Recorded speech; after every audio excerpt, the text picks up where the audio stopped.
Chapter 8, Pancakes in Heaven. The house on the hill gets bigger and bigger the closer I get. There are puffy white clouds reflected in the windows, and the clouds are moving against the sky, and that makes it look like the whole house is moving too. It's like I can feel the earth turning and how to be careful where to put my feet.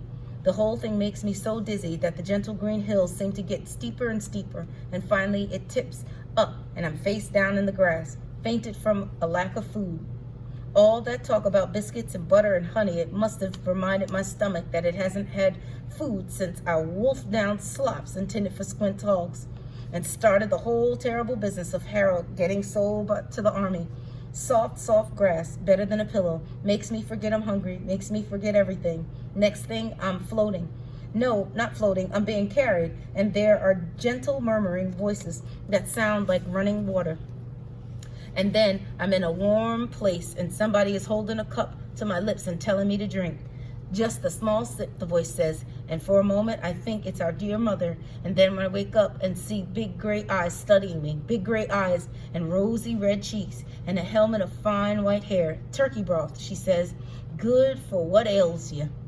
The lady with the gray eyes helps me sit up. She holds the cup while I sip the broth.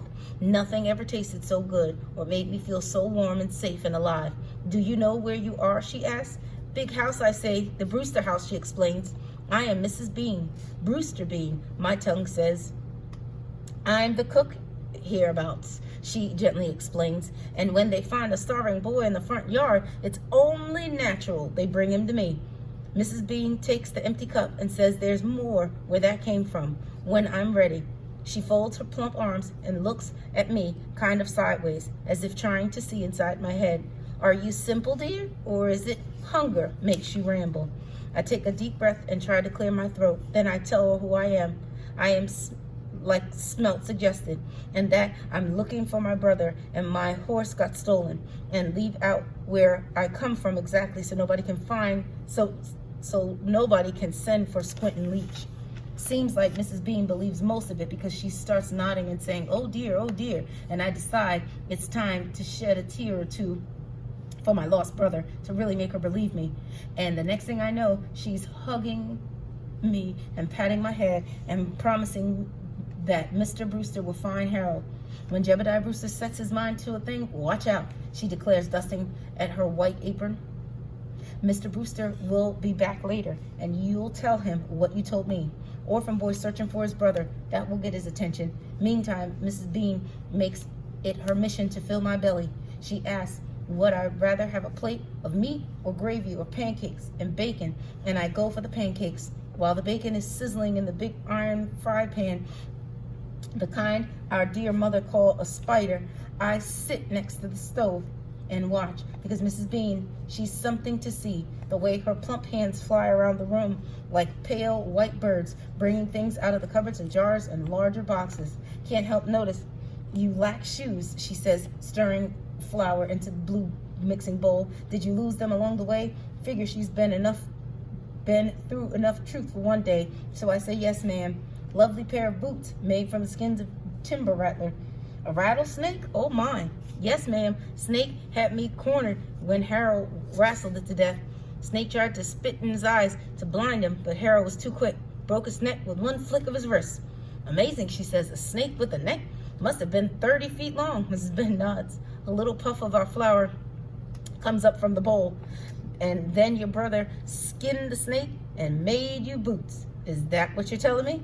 I thought about that and decided modification was in order. Not exactly. Fact is, Harold did skin the beast, but I made the boots myself.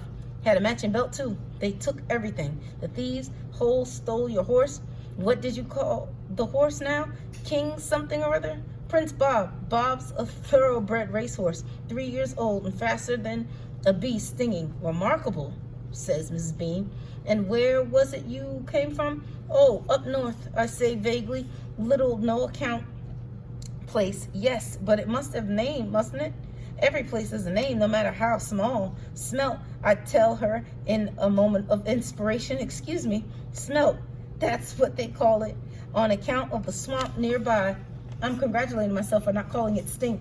Stink would be too much to believe, but smelt is subtle. Smelt is rarefied. Never heard of smell. Mrs. Bean follows, fixing her calm gray eyes on me. I thought I knew every village in the state of Maine, but at least by name, but I've never heard of some smell. I almost say that Smell had never heard of her either, but think better of it. Nothing like the prospect of pancakes to make me smart-mouthed and sassy.